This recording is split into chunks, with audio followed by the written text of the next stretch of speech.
Hello guys, today in this tutorial I will show you how to configure DHCP server or DHCP services in your Cisco Layer 3 switch.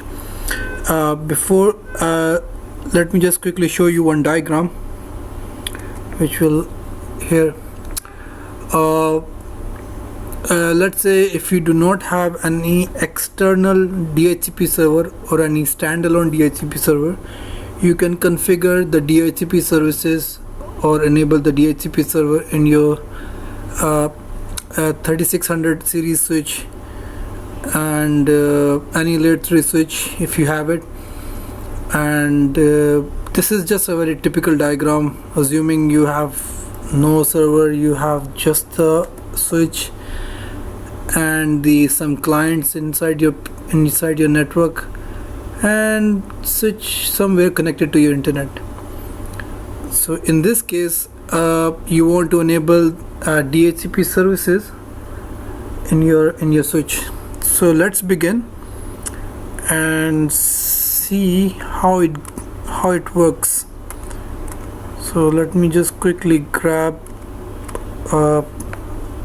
my packet share packet tracer, Cisco packet tracer. Okay, so as the same diagram, I have a switch and I have two PCs over here, and in order for the PCs to communicate with each other or to communicate with the switch, we need an IP address, obviously, which these two PCs will request from the DHCP server. So now we are here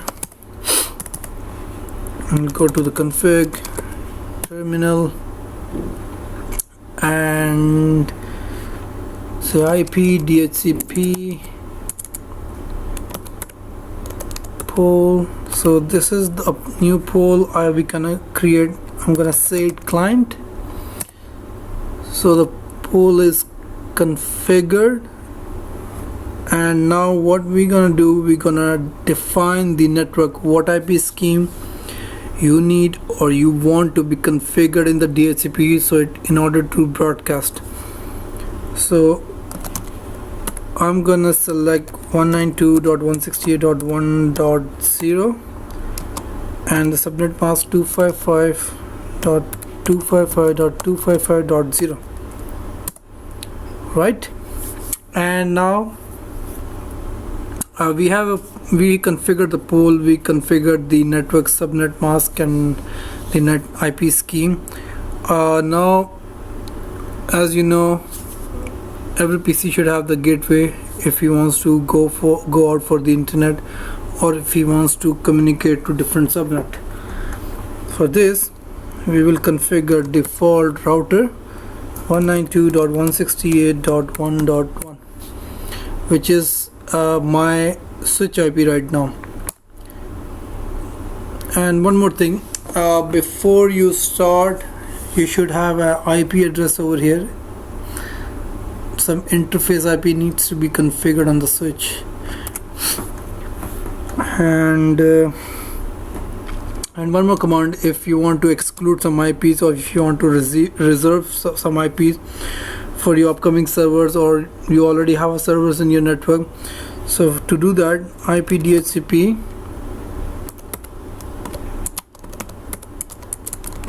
exclude, first of all you need to come out from the DHCP and then you say IP DHCP exclude. I will define a range saying that 192.168.1.3 till 192.168.1.10. So what I'm saying here is, do not broadcast or do not assign any IP starting from 3 to 10, which I can use it manually on my server. And last, we will configure the DNS server. We'll go back to the IP DHCP pool client, and here we will define our DNS server 192.168.1.1 which is again I'm keeping my own switch. If you have any external or dedicated DNS server, you can put the IP here. Right, so that's it. We configured the DHCP.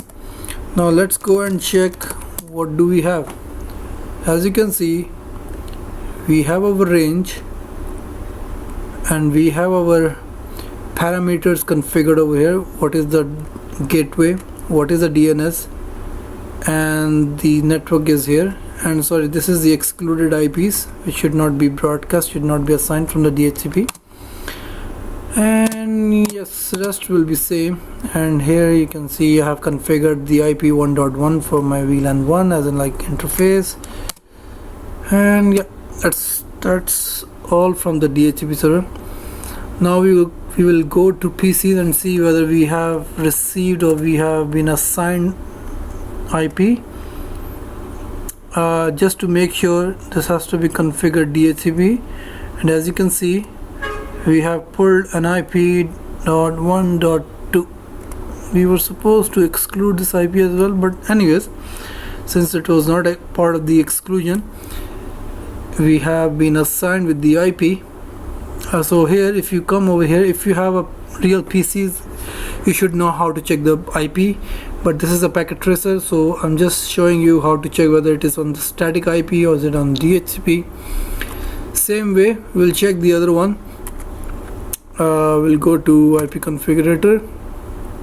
Here I'll make it as a DHCP and requesting the IP address, and see, he requested, he first discovered, request, then he been assigned. So it's in a second, see, the whole process goes on. So we'll close it, and now I want to see if I am able to, what IP you have been assigned is 11, so the other one was 2, so I need to make sure 68.1.2. as you can see, I'm able to communicate with this PC. So in the same way, I'll go over here, I'll make sure I'm able to ping the other one, .1.11. yeah, that's right. And just to make sure, 192.168.1.1. yeah, I can configure, or sorry, I can ping my switch as well. So that's pretty much from this tutorial. I hope you liked the video. I hope you understood. If you still have any concerns, if you still have any doubts, I'll do my best in my next tutorial. I'll try to explain how DHCP works, how the request or the broadcast goes from the network, from the client to the PC. And yeah, that's it from my side. Thank you very much. For more information, for more videos, you can go to my website, which is www.integration-it.net. Thank you so much. Goodbye.